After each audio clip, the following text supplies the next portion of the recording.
2-2.5 ਸਾਲ ਪਹਿਲੇ ਦੀ ਗੱਲ ਹੈ ਕਿ ਮੈਂ ਐਲੀਮੈਂਟੇਸ਼ਨ 'ਚ ਕੰਮ ਕਰਦਾ ਹਾਂ ਕੁੰਦਸ ਵਿੱਚ। ਵਾਈ ਕਰਕਾ ਦਾ ਇਲਾਕਾ ਸੀ ਉਸ ਸਾਈਡ ਤੇ। ਤੇ ਉੱਥੇ ਮੇਰਾ ਨਾ ਇੱਕ ਕਪਲ ਨਾਲ ਨਾ ਉਹਨਾਂ ਦੀ ਨਾ ਹੋਮ ਡਿਲੀਵਰੀ ਕਰਨ ਵਾਸਤੇ ਉਹਨਾਂ ਨਾਲ ਨਾ ਮਤਲਬ ਸਮਾਨ ਲੈ ਕੇ ਜਾਣਾ ਸੀ ਉਹਨਾਂ ਦੇ ਨਾਲ। ਉਹ ਸਨ ਦੋਵੇਂ ਨਾ ਰੈਸਟੋਰੈਂਟ ਦੀ ਫੀਲਡ ਨਾਲ ਕਨੈਕਟਡ ਸਨ, ਦੋਵੇਂ ਮੀਆਂ ਬੀਵੀ ਸਨ। ਉਹਨਾਂ ਨਾਲ ਮੈਂ ਗੱਪਸ਼ਪ ਲਾਉਣੀ ਸ਼ੁਰੂ ਹੋਇਆ, ਹਲਕਾ ਫੁਲਕਾ ਉਹਨਾਂ ਨੂੰ ਮਤਲਬ ਇੰਗਲਿਸ਼ ਉਹਨਾਂ ਨੂੰ ਆਉਂਦੀ ਸੀ, ਉਸ ਜ਼ਮਾਨੇ 'ਚ ਮੈਨੂੰ ਸਪੈਨਿਸ਼ ਬਿਲਕੁਲ ਹੀ ਨਹੀਂ ਸੀ, ਜ਼ੀਰੋ ਸੀ ਸਮਝ ਲਓ। ਉਹਨਾਂ ਨਾਲ ਗੱਪਸ਼ਪ ਹਲਕੀ ਫੁਲਕੀ ਲਾਈ ਤੇ ਉਹਨਾਂ ਮੈਨੂੰ ਦੱਸਿਆ ਸੀ ਰੈਸਟੋਰੈਂਟ ਦੀ ਫੀਲਡ ਨਾਲ ਹਾਂ। ਫਿਰ ਉਹਨਾਂ ਮੈਨੂੰ ਪੁੱਛਿਆ ਤੂੰ ਕਿੱਥੋਂ ਬਿਲੋਂਗ ਕਰਨਾ ਨਾ, ਮੈਂ ਉਹਨਾਂ ਨੂੰ ਦੱਸਿਆ ਮੈਂ ਪਾਕਿਸਤਾਨ ਤੋਂ ਕਰਨਾ। ਉਹਨਾਂ ਨੇ ਇੱਕ ਬੜੀ ਜ਼ਬਰਦਸਤ ਗੱਲ ਕੀਤੀ ਸੀ ਜਿਹਦੇ ਵਿੱਚ ਐਜ਼ ਏ ਪਾਕਿਸਤਾਨੀ ਮੈਨੂੰ ਹਲਕਾ ਜਿਹਾ ਪ੍ਰਾਊਡ ਫੀਲ ਹੋਇਆ ਸੀ, ਹਲਕਾ ਜਿਹਾ ਹੀ ਹੋਇਆ ਸੀ, ਜ਼ਿਆਦਾ ਨਹੀਂ ਕਰੀਦਾ। ਫਿਰ ਉਸ ਤੋਂ ਬਾਅਦ ਫਿਰ ਧੌਣ 'ਚ ਸਰੀਆ ਵੀ ਆ ਜਾਂਦਾ। ਸਰੀਆ ਵੀ ਆ ਜਾਂਦਾ। ਉਹ ਬੋਸ ਉਹ ਕਹਿੰਦਾ ਸੀ ਕਿ ਪਾਕਿਸਤਾਨੀ ਰੈਸਟੋਰੈਂਟ ਫੀਲਡ ਵਿੱਚ ਤੁਹਾਨੂੰ ਹਰ ਰੈਸਟੋਰੈਂਟ ਤੇ ਪਾਕਿਸਤਾਨੀ ਲੱਭਣਗੇ, ਕਿਚਨ ਵਿੱਚ ਖਾਸ ਕਰਕੇ, ਤੇ ਉਹ ਕੰਮ ਦੇ ਬਹੁਤ ਪਰਫੈਕਟ ਹੁੰਦੇ ਨੇ। ਨਹੀਂ, ਇਹਦੇ ਵਿੱਚ ਸ਼ੱਕ ਵੀ ਕੋਈ ਨਹੀਂ ਹੈ। ਜਿੰਨੇ ਵੀ ਤੁਸੀਂ ਇੱਥੇ ਬਾਸਨੋ ਦੇ ਵੇਖ ਲਓ, ਜਿੰਨੇ ਰੈਸਟੋਰੈਂਟ ਨੇ ਇਹ ਸਾਰੇ ਪਾਕਿਸਤਾਨੀ ਸਾਂਭੇ ਹੋਏ ਨੇ ਜ਼ਿਆਦਾਤਰ। ਅੰਦਰ ਤੁਸੀਂ ਕਿਚਨ ਦੇਖ ਲਓ ਨਾ, ਤੇ ਕਿਚਨ ਦੇ ਵਿੱਚ ਤੁਹਾਨੂੰ ਹੋਰ ਕੁਝ ਨਹੀਂ ਆਇਆ ਤੇ ਪੀਕੇ ਤੇ ਪਾਕਿਸਤਾਨੀ ਜ਼ਰੂਰ ਲੱਭੇਗਾ। ਭਾਂਡਿਆਂ ਤੇ ਤੁਹਾਨੂੰ ਪਾਕਿਸਤਾਨੀ ਜਾਂ ਇੰਡੀਅਨ ਜ਼ਰੂਰ ਲੱਭੇਗਾ ਤੁਹਾਨੂੰ। ਉਹਨੇ ਦੱਸਿਆ ਕਹਿੰਦੇ ਕਿ ਬਹੁਤ ਕਮਾਲ ਦੇ ਸ਼ੈਫ ਨੇ, ਬੜਾ ਅੱਛਾ ਖਾਣਾ ਬਣਾਉਂਦੇ ਨੇ। ਫਿਰ ਉਹਨੇ ਦੂਸਰਾ ਜਿਹੜਾ ਪਾਕਿਸਤਾਨੀ ਖਾਣਿਆਂ ਦੀ ਬੜੀ ਦੇਖੋ ਮੇਰਾ ਸਾਨੂੰ ਪਾਕਿਸਤਾਨੀਆਂ ਨੂੰ ਕਿਉਂ ਰੱਖਿਆ ਜਾਂਦਾ ਹੈ, ਪਾਕਿਸਤਾਨੀ ਜਾਂ ਇੰਡੀਅਨ ਵਗੈਰਾ ਨੇ, ਕਿਉਂਕਿ ਇਹ ਨਾ ਇਹਨਾਂ ਨੂੰ ਸਮਝ ਲਓ ਖੋਦਿਆਂ ਕਰਵਾ ਲੈਂਦੇ ਨੇ ਉਹ। ਬਿਲਕੁਲ ਸਪੈਨਿਸ਼ ਦੇ ਜਿਹੜੇ ਨਾ ਜਾਂ ਜਿੰਨੇ ਵੀ ਦੂਜੇ ਵੀ ਗੈਰ ਮੁਲਕੀ ਨੇ, ਹੈਫੇ ਨੇ ਜਿਹੜੇ ਮਰਜ਼ੀ ਹੈਫੇ ਕਰ ਲਓ, ਹੈਫੇ ਨਹੀਂ ਕਹਿ ਲਓ, ਜਿਹੜੇ ਦੂਜੇ ਵਰਕਰ ਵੀ ਨੇ, ਜਿਹੜੇ ਮੈਂ ਗੱਲ ਕਰਨਾ ਪਿਆ ਸਪੈਨਿਸ਼ ਹੋ ਗਏ, ਇਟਾਲੀਅਨ ਹੋ ਗਏ, ਜਿਹੜੇ ਦੂਜੇ ਮੁਲਕਾਂ ਤੋਂ ਆ ਰਹੇ ਨੇ, ਤੁਸੀਂ ਉਹਨਾਂ ਨੂੰ ਮਾਲਕ ਕਵੇ ਨਾ ਕਿ ਕੰਮ ਛੇਤੀ ਕਰ ਤੋਂ ਲੱਗ ਜਾਂਦਾ। ਮੇਰੇ 2 ਹੀ ਹੱਥ ਨੇ। ਹਾਂ ਜ਼ਾਹਿਰੀ ਗੱਲ ਹੈ, ਉਹ ਇੰਜੀ ਮੇਰੇ 2 ਹੀ ਹੱਥ ਨੇ, ਮੈਂ ਇਸ ਤੋਂ ਵੱਧ ਨਹੀਂ ਕਰ ਸਕਦਾ। ਅਸੀਂ ਕਰਨੇ ਆ, ਅਸੀਂ ਆਪਣੀ ਹੋਰ ਸਪੀਡ ਵਧਾ ਲੈਂਦੇ ਆ, ਮਤਲਬ ਕੋਈ ਬੈਸਟ ਟੂ ਬੈਸਟ ਦੇਣ ਦੀ ਕੋਸ਼ਿਸ਼ ਕਰਦੇ ਆ, ਬੈਸਟ ਟੂ ਬੈਸਟ ਦੇਣ ਦੀ ਕੋਸ਼ਿਸ਼ ਕਰਨੇ ਆ ਕਿ ਅਸੀਂ, ਸਾਡੀ ਕੋਸ਼ਿਸ਼ ਹਮੇਸ਼ਾ ਇਹੀ ਹੁੰਦੀ ਹੈ ਕਿ ਜਨਾ ਉਹ ਸਾਨੂੰ ਕੋਈ ਬੰਦਾ ਆਵਾਜ਼ ਨਾ ਦੇਵੇ, ਇਹ ਨਾ ਕਹੇ ਉਹ ਢਿੱਲਾ ਕੰਮ ਕਰਨਾ ਹੈ। ਬਿਲਕੁਲ ਕੋਸ਼ਿਸ਼ ਪੂਰੀ ਹੁੰਦੀ ਹੈ, ਫਿਰ ਕੋਸ਼ਿਸ਼ ਪੂਰੀ ਹੁੰਦੀ ਹੈ। ਹਾਂਜੀ 100% ਦੇਣ ਦੀ ਕੋਸ਼ਿਸ਼ ਦੇਖੋ ਹਰ ਇੱਕ ਬੰਦੇ ਦੀ ਕੈਪੈਸਿਟੀ ਹੈ ਨਾ ਅਲੱਗਾ ਹੁੰਦੀ ਹੈ, ਬਿਲਕੁਲ। ਕੁਝ ਬੰਦੇ ਆਪਣੀ ਜਨਾ ਪੂਰੀ ਕੈਪੈਸਿਟੀ ਤੇ ਚੱਲਦੇ ਹੁੰਦੇ ਨੇ, ਕਈ ਜਨਾ ਨਹੀਂ ਚੱਲਦੇ ਹੈ। ਕੁਛ ਲੋਕ ਐਸੇ ਵੀ ਹੈ ਨੇ ਜਿਹੜੇ ਡਬਲ ਕੰਮ पे ਕਰਦੇ ਨੇ ਇਸ ਟਾਈਮ, ਡਬਲ ਬਿਲਕੁਲ, ਉਹ ਵੀ ਕਿਚਨ ਵਿੱਚ। ਹੁਣ ਸਾਡੇ ਕੁਝ ਦੋਸਤ ਵੀ ਹੈ ਨੇ ਜਿਹੜੇ 2-2 ਰੈਸਟੋਰੈਂਟ ਦੇ ਕੰਮ पे ਕਰਦੇ ਨੇ। ਬਿਲਕੁਲ ਸੁਬਹ ਇੱਕ ਜਗ੍ਹਾ ਜਾਂਦੇ ਨੇ, ਦੂਸਰੀ ਜਗ੍ਹਾ ਵੀ ਜਾਂਦੇ ਨੇ ਰਾਤ ਨੂੰ। ਤੇ ਮੈਂ ਰਾਤ ਖੁਦ 2 ਜਗ੍ਹਾ ਕੰਮ ਕੀਤਾ ਹੈ। ਨਾਰਮਲੀ ਮੁਸ਼ਕਿਲ ਹੁੰਦਾ ਕੰਮ ਕਰਨਾ ਨਾ 2 ਜਗ੍ਹਾ। ਨਹੀਂ 2 ਜਗ੍ਹਾ ਤੇ ਕੰਮ ਕਰਨਾ ਮੁਸ਼ਕਿਲ ਹੁੰਦਾ, ਲੇਕਿਨ ਇਹ ਵੇਖੋ ਨਾ ਇਹਨਾਂ ਦਾ ਇਹ ਸਿਰ ਢਾਹ ਜਾਂਦੇ ਨੇ। ਬਿਲकुल कहना ने बस कमाने पैसे होने चाहिए, बाद चों पैसा कमा के ते फिर मंजी ते लम्मे पै जांदे ने, फिर आंदे ने हां जी हुण यार गोडे भी दर्द करदे ने, हड्डियां भी दर्द करदियां ने। पिछे एक मैं दोस्त नूं मिलिया ते ओ यार मेरी हड्डियां दा बड़ा प्रॉब्लम होया, मैनूं बिल्कुल टुरन भी नहीं हुंदा है। ते की ओ 15-16 साल रेस्टोरेंट काम कीता, हुण ज़ाहिर गल है तुसीं 12-14 घंटे खलो के काम करना है, हड्डियां दी मां भैन इक होनी है। ਜ਼ਾਹਿਰ ਗੱਲ ਹੈ, ਉਹ ਤੁਹਾਡੇ ਤੁਸੀਂ ਰਹਿ ਜਾਂਦੇ ਹੋ। ਇੱਕ ਦੂਜੇ ਨਾਲ ਬੰਦਾ ਸਾਡੇ ਨਾਲ ਕੰਮ ਕਰਦਾ ਸੀ, ਉਹ ਨਾ ਹਫਤੇ ਦੇ ਤਕਰੀਬਨ 60 ਘੰਟੇ ਕੰਮ ਕਰਦਾ ਸੀ, ਠੀਕ ਹੈ। ਉਹਦੀਆਂ ਹੱਡੀਆਂ 'ਚ ਵੀ ਦਰਦ ਸੀ ਤੇ ਉਹ ਚਲਾ ਗਿਆ ਡਾਕਟਰ ਕੋਲ, ਤੇ ਡਾਕਟਰ ਨੂੰ ਜਾ ਕੇ ਆਂਦਾ ਕਿ ਨਾ ਮੇਰੀ ਹੱਡੀਆਂ 'ਚ ਕਾਫੀ ਜ਼ਿਆਦਾ ਦਰਦ। ਉਹਨੇ ਕਹਿੰਦਾ ਤੂੰ ਨਾ ਰੈਸਟ ਕਰ ਥੋੜੀ ਜੀ। ਅੱਛਾ, ਤੇ ਉਹਨੇ ਕਿਹਾ ਕਿੰਨੇ ਘੰਟੇ ਕੰਮ ਕਰਨਾ? ਕਹਿੰਦਾ 8 ਘੰਟੇ। ਡਾਕਟਰ ਕਹਿੰਦੀ 8 ਘੰਟੇ ਕੰਮ ਕਰਨ ਨਾਲ ਦਰਦ ਨਹੀਂ ਨਿਕਲਦੀ ਯਾਰ, ਤੂੰ ਜ਼ਿਆਦਾ ਕਰਨਾ ਵਾ। ਉਹ ਨਹੀਂ ਸੀ ਮੰਨਿਆ, ਉਹ ਕਹਿੰਦਾ ਨਹੀਂ ਮੈਂ 8 ਹੀ ਕਰਨਾ ਵਾ। ਪਾਕਿਸਤਾਨ ਦੀ ਸੂਰਤ ਹਾਲ ਤੁਸੀਂ ਨੇ ਵੀ ਅੱਜ ਕੱਲ੍ਹ ਖਬਰਾਂ ਪੜ੍ਹ ਰਹੇ ਹੋ, ਇੱਕ ਖਾਸ ਥੈਂਸਿਟੀ ਹੈ ਜਿਹੜੀ ਮੈਂ ਸਿੱਧੇ ਲਫ਼ਜ਼ਾਂ 'ਚ ਕਰਕੇ ਬਲੋਚਿਸਤਾਨ ਵਿੱਚ ਪੰਜਾਬੀ ਕਮਿਊਨਿਟੀ ਨੂੰ ਬਹੁਤ ਜ਼ਿਆਦਾ ਟਾਰਗੇਟ ਕੀਤਾ ਗਿਆ। ਤੁਸੀਂ ਜਨਾ ਇੱਕ ਬਿਆਨ ਸੁਣਿਆ ਹੋਣਾ ਵਾ, ਜਿਹੜਾ ਸਾਡਾ ਉਹਨਾਂ ਨਿਗਰਾਨ ਜਿਹੜਾ ਵਜ਼ੀਰ ਆਜ਼ਮ ਸੀ ਕਾਕੜ ਸਾਹਿਬ, ਠੀਕ ਹੈ ਨਾ, ਇਹ ਕਾਕੜ ਸਾਹਿਬ ਜਨਾ ਦਾ ਸਟੇਟਮੈਂਟ ਦੇਖੀ ਜੇ? ਨਹੀਂ ਮੈਂ ਨਹੀਂ। ਬਲੋਚਿਸਤਾਨ ਦੇ ਵਿੱਚ ਕੁੱਤਾ ਮਾਰਨਾ ਤੇ ਪੰਜਾਬੀ ਮਾਰਨਾ ਇੱਕ ਬਰਾਬਰ ਹੈ। ਤੁਸੀਂ ਦੇਖੀ ਸਟੇਟਮੈਂਟ? ਮੈਂ ਸਟੇਟਮੈਂਟ ਲਿਖੀ ਹੈ, ਠੀਕ ਹੈ ਨਾ, ਬੜੀ ਸਟਰੋਂਗ ਸਟੇਟਮੈਂਟ ਹੈ, ਠੀਕ ਹੈ ਨਾ। ਬਲੋਚਿਸਤਾਨ ਦੇ ਲੋਕ ਦੇਖੋ, ਬਲੋਚਿਸਤਾਨ ਦੇ ਜ਼ੁਲਮ ਹੋ ਰਿਹਾ, ਉਹਦੇ 'ਚ ਅਸੀਂ ਕਹਿੰਦੇ ਆ ਹਾਂਜੀ ਜ਼ੁਲਮ ਹੋ ਰਿਹਾ ਉੱਥੇ, ਬਿਲਕੁਲ, ਠੀਕ ਹੈ ਨਾ। ਉਹਨਾਂ ਦੇ ਲੋਕ ਅਗਵਾ ਹੋ ਰਹੇ ਨੇ, ਸਾਰੀ ਗੱਲ ਲਾਪਤਾ ਹੋ ਰਹੇ ਨੇ, ਉਹ ਕਾਫੀ ਜਨ ਉਹਨਾਂ ਦੇ ਬੰਦੇ ਮਾਰ ਕੇ ਕਹਿ ਦਿੱਤਾ ਜਾਂਦਾ ਜੀ ਉਹ ਦਹਿਸ਼ਤਗਰਦ ਸਨ। ਬਿਲਕੁਲ ਹੈ, ਬੜਾ ਪੁਰਾਣਾ ਹੋ ਰਿਹਾ ਉਹਨਾਂ ਤੇ, ਬਹੁਤ ਜ਼ੁਲਮ ਹੈ, ਉਹਨੂੰ ਕਿਸੇ ਤਰ੍ਹਾਂ ਤੁਸੀਂ ਜਸਟੀਫਾਈ ਨਹੀਂ ਕਰ ਸਕਦੇ। ਲੇਕਿਨ ਉਹ ਕਹਿਣਾ ਕਿ ਉਹ ਪੰਜਾਬ ਕਰ ਰਿਹਾ ਵੇ ਤੇ ਇਹ ਵੀ ਗਲਤ ਹੈ। ਪੰਜਾਬ ਚਲੋ ਤੁਸੀਂ ਕਹੋ ਕਹਿੰਦੇ ਹੋ ਕਿ ਲੋ ਜੀ ਜ਼ਿਆਦਾਤਰ ਜਿਹੜੇ ਉੱਥੇ ਜੋ ਕੋਈ ਐਸਟੈਬਲਿਸ਼ਮੈਂਟ ਵਿੱਚ ਬੰਦੇ ਨੇ ਜ਼ਿਆਦਾਤਰ, ਹਾਂ, ਉਹਨੇ ਨਾ ਉਹ ਪੰਜਾਬ ਤੋਂ ਬਿਲੋਂਗ ਕਰਦੇ ਨੇ, ਲੇਕਿਨ ਇੱਕ ਨਾਰਮਲ ਪੰਜਾਬੀ ਤੇ ਕਿਸੇ ਲੇਕਿਨ ਤਰ੍ਹਾਂ ਵੀ ਇਨਵੋਲਵ ਨਹੀਂ ਹੁੰਦਾ। ਬਲੋਚਿਸਤਾਨ ਦੇ ਵਿੱਚ ਜਨਾ ਬਲੋਚਿਸਤਾਨ ਨੂੰ ਜਾਂ ਥੱਲੇ ਰੱਖਿਆ ਨਾ, ਉੱਥੇ ਜਗੀਰਦਾਰਾਂ ਰੱਖਿਆ ਸਾਰਾ ਕੁਝ। ਸਾਰੀ ਗੱਲ ਹੈ ਉਹ ਇਹ ਤੇ ਚੀਜ਼ ਹੈ ਵੇ। ਇਹ ਪੰਜਾਬੀਆਂ ਤੇ ਨਹੀਂ ਕੀਤਾ ਕਿ ਉਹਨਾਂ ਨੂੰ ਤੁਸੀਂ ਇਹਦੇ ਨਾਲ ਥੱਲੇ ਰੱਖੋ। ਇੱਕ ਮੈਂ ਅਗਰ ਸੂਈ ਤੋਂ ਜਨਾ ਗੈਸ ਨਿਕਲਦੀ ਹੈ ਤੇ ਸੂਈ ਦੇ ਬੰਦਿਆਂ ਨੂੰ ਨਹੀਂ ਮਿਲਦੀ ਹੈ, ਤੇ ਉਹਦੇ ਵਿੱਚ ਕਿਸੇ ਪੰਜਾਬੀ ਦਾ ਕਸੂਰ ਤਾਂ ਨਹੀਂ ਹੈ ਵਿੱਚ। ਬਿਲਕੁਲ ਤੁਸੀਂ ਇੰਡਸਟਰੀਆਂ ਤੁਹਾਡੇ ਇੱਥੇ ਬਿਲਕੁਲ ਨਹੀਂ ਹੈ, ਠੀਕ ਹੈ। ਮੇਰਾ ਨਹੀਂ ਖਿਆਲ ਕੋਈ ਜ਼ਿਆਦਾ ਇੰਡਸਟਰੀਅਲ ਏਰੀਆ ਹੋਵੇ ਬਲੋਚਿਸਤਾਨ ਦਾ, ਜ਼ਿਆਦਾਤਰ ਉਹਦੇ ਚ ਮਿਨਰਲ ਵਗੈਰਾ ਹੀ ਨੇ। ਹਾਂ ਬਿਲਕੁਲ, ਤੇ ਉਹਦੀ ਜ਼ਰੂਰੀਅਤ ਉਨੀ ਨਹੀਂ ਹੈ, ਲੇਕਿਨ ਫਿਰ ਵੀ ਤੁਸੀਂ ਉਹਨੂੰ ਕਿਸੇ ਤਰ੍ਹਾਂ ਵੀ ਜਸਟੀਫਾਈ ਨਹੀਂ ਕਰ ਸਕਦੇ। ਹਾਂ ਅਗਰ ਤੁਸੀਂ ਵੇਖਿਆ ਜੇ ਇਕਨੋਮਿਕਲੀ ਜਿਹੜਾ ਨਾ ਮਾਡਰਨ ਦੁਨੀਆ ਤੋਂ ਸਹੂਲਤਾਂ ਫੈਸਿਲਿਟੀਜ਼ ਦੇ ਲਿਹਾਜ਼ ਨਾਲ ਮਾਡਰਨ ਦੁਨੀਆ ਤੋਂ ਬਲੋਚਿਸਤਾਨ ਬਹੁਤ ਪਿੱਛੇ ਵੇ। ਨਹੀਂ ਉਹਨੂੰ ਕਿਉਂਕਿ ਉਹਨੂੰ ਉਹ ਚਾਹੁੰਦੇ ਹੀ ਨਹੀਂ ਨਾ ਹੈ। ਫॉर एग्जांपल ਮੈਂ ਤੁਹਾਨੂੰ ਇੱਕ ਐਗਜ਼ਾਮਪਲ ਦੇਵਾਂ ਕਿ ਅਗਰ ਤੁਸੀਂ ਸਿਰਫ ਐਜੂਕੇਸ਼ਨ ਦਾ ਵੇਖੋ ਨਾ, ਤੇ ਪੂਰੇ ਬਲੋਚਿਸਤਾਨ ਵਿੱਚ ਸਿਰਫ ਇੱਕ ਬੋਰਡ ਹੈ, ਕੋਇਟਾ ਬੋਰਡ। ਉਹਦੇ ਇਲਾਵਾ ਹੋਰ ਉਹਦੇ ਚ ਦੂਜਾ ਕੋਈ ਬੋਰਡ ਨਹੀਂ ਹੈ। ਤੇ ਐਜੂਕੇਸ਼ਨ ਦੀ ਛੱਡ ਹੀ ਦਿਓ ਨਾ ਤੁਸੀਂ ਯਾਰ। ਐਜੂਕੇਸ਼ਨ ਦਾ ਜਿੰਨਾ ਕੋ ਬੁਰਾ ਹਾਲ, ਸਾਡਾ ਬਜਟ ਹੀ ਬਿਲਕੁਲ ਨਹੀਂ ਹੈ ਜਨਾ ਉਹਦੇ ਤੇ ਸਿਹਤ ਦੇ ਉੱਤੇ, ਤੇ ਨਾ ਹੀ ਜਨਾ ਤਾਲੀਮ। ਉਸ ਤੋਂ ਇਲਾਵਾ ਅਗਰ ਤੁਸੀਂ ਵੇਖੋ ਨਾ ਕਿ ਜੇ ਅਗਰ ਕਰਦੇ ਨਹੀਂ ਕਿ ਬਈ ਮਤਲਬ ਮੈਂ ਤੁਹਾਨੂੰ ਦੱਸਿਆ ਕਿ ਤੁਸੀਂ ਕਿਸੇ ਤਰ੍ਹਾਂ ਵੀ ਉਹਨਾਂ ਤੇ ਜਿਹੜਾ ਹੁੰਦਾ ਜ਼ੁਲਮ ਉਹਨੂੰ ਜਸਟੀਫਾਈ ਨਹੀਂ ਕਰ ਸਕਦੇ, ਲੇਕਿਨ ਬਦਲੇ 'ਚ ਬਦਲਾ ਤੇ ਖੈਰ ਤੁਸੀਂ ਉਸ ਚੀਜ਼ ਦਾ ਉਹਨਾਂ ਨੂੰ ਜ਼ੁਲਮ ਦਾ ਤੁਸੀਂ ਉਹਨੂੰ ਕਿਸੇ ਤਰ੍ਹਾਂ ਵੀ ਨਹੀਂ ਕੰਪਨਸੇਟ ਕਰ ਸਕਦੇ।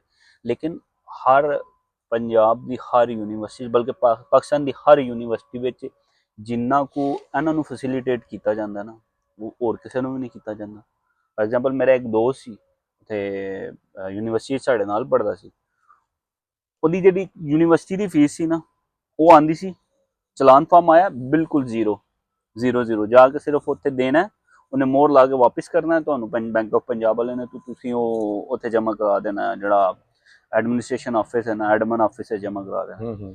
ਈਵਨ ਜਿੰਦੀ ਫੀਸ ਵੀ ਮਾਫ ਹੋਏ ਨਾ, ਉਹਨਾਂ ਨੂੰ ਹੋਸਟਲ ਫੀਸ ਮਾਫ ਨਹੀਂ ਹੁੰਦੀ ਹੈ। ਇਹਨਾਂ ਨੂੰ ਹੋਸਟਲ ਫੀਸ ਵੀ ਮਾਫ ਸੀ, ਇਹਨਾਂ ਦਾ ਹੋਸਟਲ ਦਾ ਜਿਹੜਾ ਚਲਾਨ ਸੀ ਨਾ ਉਹ ਵੀ 0 ਆਉਂਦਾ ਸੀ। ਤੇ ਮੈਂ ਸਿਰਫ ਇੱਕ ਯੂਨੀਵਰਸਿਟੀ ਦੀ ਇੱਕ ਸਟੂਡੈਂਟ ਦੀ ਗੱਲ ਪਾ ਦੱਸਣਾ, ਬਾਕੀ ਜਿਹੜੇ ਦੂਸਰੀ ਜਗ੍ਹਾ ਨੇ ਦੂਸਰੀਆਂ ਯੂਨੀਵਰਸਿਟੀਆਂ ਪਾਕਿਸਤਾਨ ਦੀਆਂ, ਉਹਦੇ ਵਿੱਚ ਵੀ ਇਹਨਾਂ ਨੂੰ ਬਹੁਤ ਅੱਛੀ ਤਰ੍ਹਾਂ ਫੈਸਿਲੀਟੇਟ ਕੀਤਾ ਜਾਂਦਾ, ਠੀਕ ਹੈ। ਇੱਕ ਮੈਂ ਵਲੌਗ ਪਾ ਵੇਖਦਾ ਸਾਂ, ਵਲੌਗ ਕਹਿ ਲਓ ਜਾਂ ਇੱਕ ਛੋਟੀ ਜਿਹੀ ਵੀਡੀਓ ਪਾ ਦੇਖਦਾ ਸਾਂ, ਉਹ ਬੰਦੇ ਨੇ ਨਾ ਕਾਰ ਤੇ ਬੈਠ ਕੇ ਵੀਡੀਓ ਬਣਾ ਰਿਹਾ ਸੀ, ਤੇ ਇੱਕ ਸਾਈਡ ਤੇ ਨਾ ਉਹਨੇ ਵੇਖਿਆ ਤਕਰੀਬਨ ਕਹਿੰਦਾ ਮੈਂ ਜਿੱਥੇ ਕੰਮ ਕਰਨਾ ਨਾ, ਮੇਰੇ ਘਰ ਤੋਂ ਤਕਰੀਬਨ ਕੋ 5-6 ਕਿਲੋਮੀਟਰ ਹੈ ਨਾ, ਕਹਿੰਦਾ 5-6 ਕਿਲੋਮੀਟਰ ਦੀ ਰੇਡੀਅਸ ਦੇ ਵਿੱਚ ਕੁਛ 6 ਤੋਂ 7 ਕੋਇਟਾ ਹੋਟਲ ਸਨ। ਚਾਹੇ ਹੋਟਲ ਜਿਹੜੇ ਅੱਜ ਕੱਲ ਬੜੇ ਨਾ ਟ੍ਰੈਂਡਿੰਗ ਵਿੱਚ ਨੇ ਪੰਜਾਬ ਵਾਲੀ ਸਾਈਡ ਤੇ ਸਾਰੇ ਤੇ, ਕਹਿੰਦਾ ਅੱਜ ਤੱਕ ਇਹਨਾਂ ਦੇ ਕਿਸੇ ਨੇ ਉਹ ਨਹੀਂ ਕੀਤਾ, ਕਿਉਂਕਿ ਨਾਰਮਲ ਉੱਥੇ ਦੇ ਸ਼ਹਿਰੀ ਨੇ ਬਲੋਚਿਸਤਾਨ ਦੇ, ਅੱਜ ਤੱਕ ਇਹਨਾਂ ਤੇ ਕਿਸੇ ਨੇ ਉਹ ਨਹੀਂ ਕੀਤਾ, ਨਾ ਇਹਨਾਂ ਨੂੰ ਕੋਈ ਬੁਰਾ ਭਲਾ ਕਹਿੰਦੇ ਨੇ, ਨਾ ਇਹਨਾਂ ਤੇ ਕਦੇ ਅਟੈਕ ਕੀਤਾ, ਕਿਸੇ ਤਰ੍ਹਾਂ ਇਹਨਾਂ ਨੂੰ ਕੋਈ ਹਰ ਤਰ੍ਹਾਂ ਇਹਨਾਂ ਨੂੰ ਇਕੁਅਲੀ ਮਿਲਦਾ। ਬਿਲਕੁਲ ਅਗਰ ਕਹਿਣ ਕਿ ਕੋਈ ਐਡਮਿਨਿਸਟ੍ਰੇਸ਼ਨ ਉਹਨਾਂ ਨੂੰ ਤੰਗ ਕਰਦੀ ਹੈ, ਤੇ ਉਹ ਤੁਸੀਂ ਜਾ ਕੇ ਵੇਖੋ ਨਾ, ਨਾਰਮਲੀ ਸਾਡੇ ਜਿਹੜੇ ਪੰਜਾਬੀ ਨੇ ਜਾਂ ਜਿਹੜੇ ਲੋਕਲ ਬੰਦੇ ਨੇ ਉਹ ਵੀ ਬਹੁਤ ਤੰਗ ਹੁੰਦੇ ਨੇ। ਮਤਲਬ ਜੇ ਕੋਈ ਕਾਰੋਬਾਰ ਕਿਸੇ ਨੇ ਬਣਾਇਆ ਹੈ, ਫਾਰ ਐਗਜ਼ਾਮਪਲ TMA ਵਾਲੇ ਕਰਦੇ ਨੇ, ਇਹਨਾਂ ਦੀਆਂ ਰੇਹੜੀਆਂ ਚੁੱਕ ਕੇ ਲੈ ਜਾਂਦੇ ਨੇ, ਜਿਹੜੇ ਨਾਰਮਲ, ਲੇਕਿਨ ਉਹ ਪੰਜਾਬੀਆਂ ਦੇ ਵੀ ਕਰ ਰਹੇ ਨਾ, ਉਹ ਇਕੁਅਲੀ ਹੁੰਦਾ ਵੇ, ਉਹ ਇੱਕ ਵੀ ਹੋ ਰਿਹਾ ਨਾ, ਸਭ ਦੇ ਹੋ ਰਿਹਾ ਨਾ, ਕਿ ਉਹ ਕਿਸੇ ਇੱਕ ਸਪੈਸੀਫਿਕ ਜਨਾ ਨੇਸ਼ਨ ਨੂੰ ਨਹੀਂ ਨਾ ਟਾਰਗੇਟ ਨਹੀਂ ਨਾ ਕਰਦੇ ਪਏ, ਸਭ ਨੂੰ ਟਾਰਗੇਟ ਕਰ ਰਹੇ ਨਾ। ਉਹ ਇੱਕ ਲਹਿਦਾ ਚੀਜ਼ ਹੈ। ਦੇਖੋ ਹੋਰ ਵੀ ਜਿੰਨੇ ਵੀ ਜਨਾ ਫਤਿਹਗੜ੍ਹ ਜਿਸ ਪਖਤੂਨ ਨੇ, ਪਖਤੂਨ ਭਰਾ ਜਿਹੜੇ ਪੰਜਾਬ ਵਿੱਚ ਆ ਕੰਮ ਕਰਦੇ ਨੇ ਕਾਫੀ ਸਾਰੇ ਜਨਾ, ਉਹ ਕਦੀ ਕਿਸੇ ਵੇਖਿਆ ਕਿ ਆਖਿਆ ਕਿਸੇ ਕਿ ਫਲਾਣਾ ਬੰਦਾ ਕੀ ਨਾਮ ਹੈ, ਇਹਨੂੰ ਇਸ ਵਜ੍ਹਾ ਤੋਂ ਟਾਰਗੇਟ ਕਰ ਕਿਉਂਕਿ ਇਹ ਪਠਾਨ ਹੈ। ਹਾਲਾਂਕਿ ਇਹਨਾਂ ਦੀ ਸਭ ਨਾਲੋਂ ਜ਼ਿਆਦਾ ਬੜੀ ਇੱਜ਼ਤ ਕੀਤੀ ਜਾਂਦੀ ਹੈ। ਮਤਲਬ ਨਾਰਮਲ ਜਿਹੜਾ ਆਮ ਪੰਜਾਬੀ ਹੈ ਨਾ, ਅਸੀਂ ਹੁਣ ਪੰਜਾਬੀ ਵਰਡ ਯੂਜ਼ ਕਰਾਂਗੇ ਕਿਉਂਕਿ ਇੱਕ ਉਹਨਾਂ ਨੇ ਖਾਸ ਬਕਾਇਦਾ ID ਕਾਰਡ ਵੇਖ ਕੇ ਉਹਨਾਂ ਨੇ ਟਾਰਗੇਟ ਕੀਤਾ, ਉਹਨਾਂ ਨੂੰ ਕਤਲ ਕੀਤਾ। ਪਹਿਲੀ ਵਾਰੀ ਨਹੀਂ ਹੋਇਆ, ਇਸ ਤੋਂ ਪਹਿਲੀ ਵੀ ਕਈ ਵਾਰੀ ਹੋ ਚੁੱਕਾ। ਅੱਛਾ, ਹੁਣ ਉਹ ਤੇ ਗੱਲ ਇਹ ਹੁੰਦੀ ਵੀ ਸਾਰੇ ਕੀ ਕਹਿੰਦੇ ਨੇ ਕਿ ਜੀ ਉਹ ਪਾਕਿਸਤਾਨੀ ਜਨਾ ਉਹ ਕਤਲ ਹੋਏ ਨੇ, ਠੀਕ ਹੈ ਨਾ। ਦੇਖੋ ਜਿਸ ਟਾਈਮ ਕੀ ਨਾਮ ਹੈ ਕੋਈ ਬਲੋਚ ਕਤਲ ਹੋਵੇ, ਕੋਈ ਪਠਾਨ ਕਤਲ ਹੋਵੇ, ਤੇ ਫਿਰ ਉਹ ਜੀ ਉਹ ਬਲੋਚੀ ਸੀ ਤੇ ਉਹ ਪਠਾਨ ਸੀ, ਠੀਕ ਹੈ ਨਾ। ਤੇ ਜਿਸ ਟਾਈਮ ਕੋਈ ਪੰਜਾਬੀ ਕਤਲ ਹੋਇਆ ਜੀ, ਉਹ ਫਿਰ ਉਹ ਪਾਕਿਸਤਾਨੀ ਸੀ। ਬਿਲਕੁਲ ਠੀਕ ਹੈ ਨਾ, ਇੱਕ ਪਾਕਿਸਤਾਨੀ ਕਤਲ ਹੋਇਆ ਜੀ। ਪੰਜਾਬ ਦੇ ਜਿਹੜੇ ਬੰਦੇ ਨੇ ਨਾ, ਉਹ ਪਾਕਿਸਤਾਨ ਦੀ ਰੱਟ ਲਾਈ ਹੁੰਦੀ। ਉਹਨਾਂ ਨੇ ਅੱਜ ਤੱਕ ਇਹ ਨਹੀਂ ਕਹਿੰਦੇ ਕਿ ਅਸੀਂ ਪੰਜਾਬੀ ਹਾਂ। ਰੀਸੈਂਟਲੀ ਪਤਾ ਪਿਛਲੇ ਦਿਨਾਂ ਕੁਝ ਇੱਕ ਇੱਕ ਪ੍ਰੋਗਰਾਮ ਚੱਲਣਾ ਸ਼ੁਰੂ ਹੋਇਆ ਸੀ ਪੰਜਾਬੀ ਲਹਿਰ ਦੇ ਨਾਂ ਤੋਂ ਨਾ, ਕਿ ਬਈ ਸਾਰੇ ਆਪਣੀ ਜਿਹੜੀ ਪਹਿਚਾਣ ਹੈ ਨਾ, ਪੰਜਾਬੀ ਪਹਿਚਾਣ ਨੂੰ ਥੋੜਾ ਜਿਹਾ ਨਾ ਕਰਨ ਲੱਗ ਪਏ ਸਨ, ਕਿਉਂਕਿ ਹੁਣ ਇਸ ਹੱਦ ਤੱਕ ਹੋ ਗਿਆ ਸੀ ਕਿ ਪੰਜਾਬੀ ਨੂੰ ਬਿਲਕੁਲ ਖਤਮ ਕੀਤਾ ਜਾ ਰਿਹਾ ਵੇ ਨਾ। ਜਿਹੜਾ ਸਾਡੇ ਲਈ ਪੰਜਾਬ ਵਾਲੀ ਸਾਈਡ, ਉਹਨੂੰ ਬਿਲਕੁਲ ਹੀ ਖਤਮ ਕੀਤਾ ਜਾ ਰਿਹਾ। ਤੁਸੀਂ ਯਾਰ, ਮੈਂ ਸਭ ਤੋਂ ਵੱਡੀ ਗੱਲ ਇਹ ਕਹਿੰਦਾ ਕਿ ਮਾਵਾਂ ਹੁਣ ਬੱਚਿਆਂ ਨੂੰ ਕੀ ਨਾਮ ਹੈ ਪੰਜਾਬੀ ਨਹੀਂ ਅੱਗੋਂ ਬੋਲਣ ਦਿੰਦੀਆਂ। ਬਿਲਕੁਲ।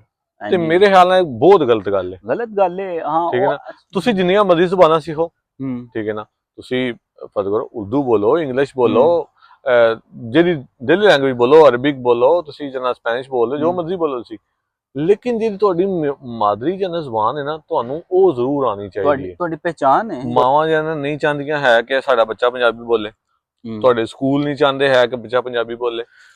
ਮੈਨੂੰ ਸਮਝ ਨਹੀਂ ਆਉਂਦੀ ਹੈ ਕਿ ਕੀ ਵਜ੍ਹਾ ਹੈ।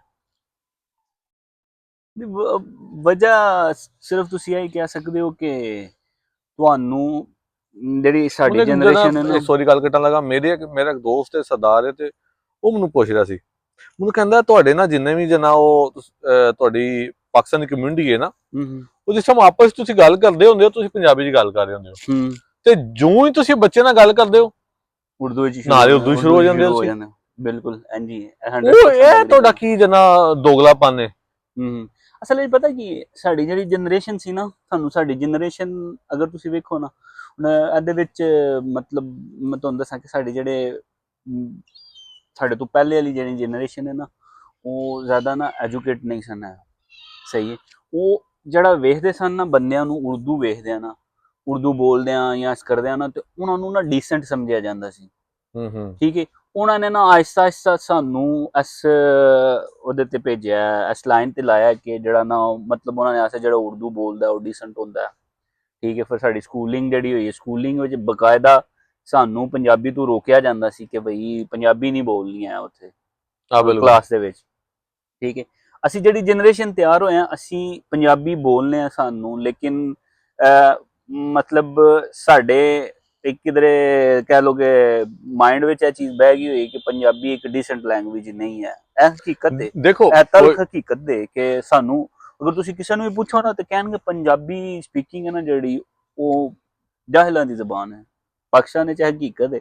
ਮੈਂ ਬੜੇ ਵੱਡੇ ਅਲਫਾਜ਼ ਬੋਲੇ, ਲੇਕਿਨ ਇਹ ਹਕੀਕਤ। ਪੰਜਾਬੀ ਨੂੰ ਸਮਝ ਲਓ ਇੱਕ ਕਿਹਾ ਜਾਂਦਾ ਜੋ ਜਾਹਿਲਾਂ ਦੀ ਜ਼ੁਬਾਨ ਨਹੀਂ ਹੁੰਦੀ, ਇਲਿਟਰੇਟ ਬੰਦਿਆਂ ਦਾ।